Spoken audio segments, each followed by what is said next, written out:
Game Theory in International Relations, Part 5.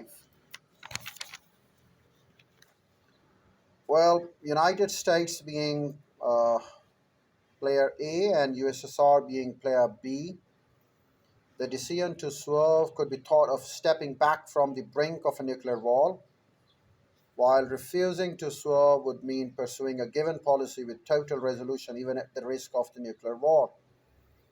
The dominance of swearing strategy within the game of chicken offers an aid to understanding why a nuclear peace has been maintained between two superpowers in the post war period.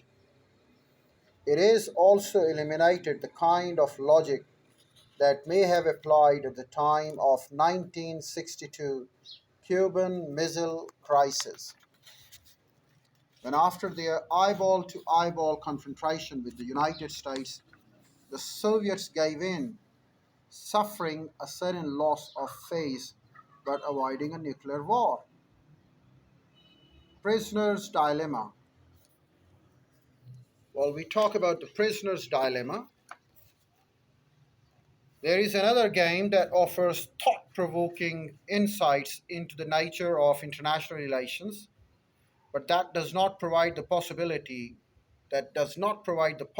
dangerous lessons of chicken game. The prisoner's dilemma is a very popular example of two persons game of strategic interaction, and it is a common introductory example in many game theory textbooks.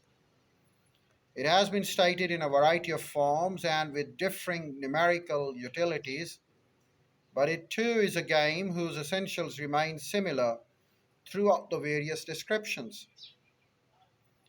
In one popular interpretations, two suspects are arrested and separated.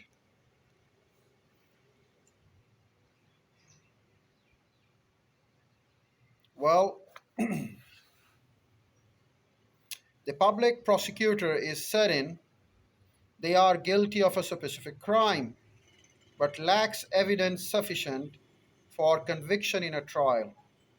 He tells each prisoner that each has two alternatives: to confess to the crime the police are sure they have committed, or not to confess.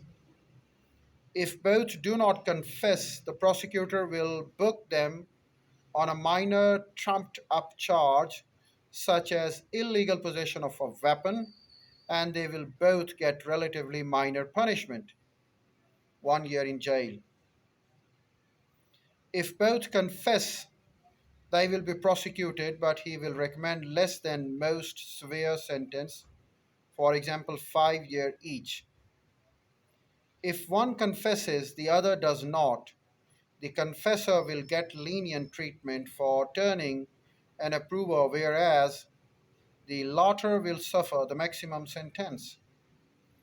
Examining the matrix, it is found that because each prisoner wants to maximize his own utilities, his rational strategy is to confess.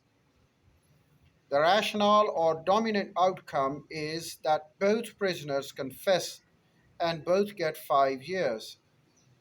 The rational outcome is not the best outcome. Were they both were they both choose to remain silent, they both could spend 1 year in jail instead of five. So there are three situations: case A, case B, and case C. Case A, prisoner 1 remains silent, prisoner 2 confesses. Case B, prisoner 1 remains silent and prisoner 2 also remains silent. Case 3, prisoner 1 confesses and prisoner 2 confesses. And so it goes on. Applicability to international relations.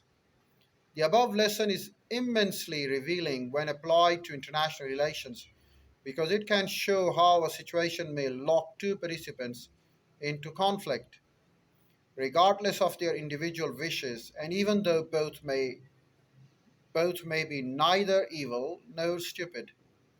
A model of the US USSR arms race provide a good analogy. Here the US faces virtually the same calculation as player A in Prisoner's Dilemma. We'll tell you more about the same in our next video.